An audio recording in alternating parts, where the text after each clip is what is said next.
Members of the 117th Congress were sworn in today amid the pandemic and political division.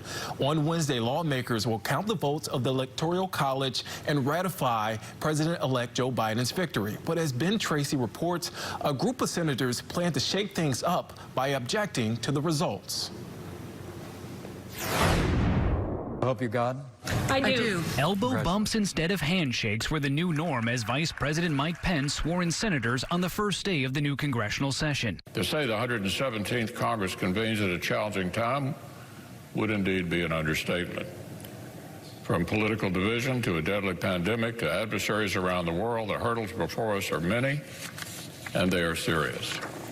But there's also plenty of reason for hope.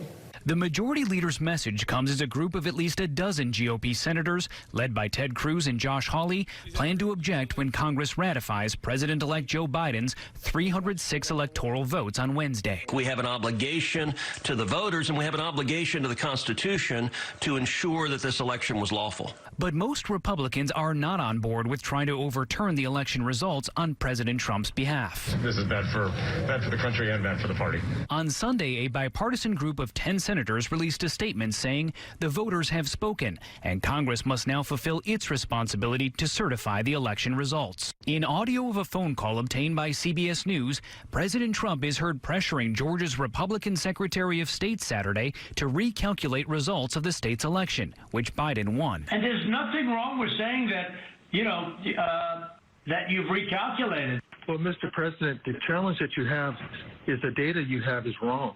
All I want to do is this. I just want to find 11,780 votes. Vice President Pence has also signaled that he supports the attempt by Trump allies to overturn the election results, despite judges across the country and the Supreme Court rejecting dozens of challenges. Ben Tracy, CBS News, the White House.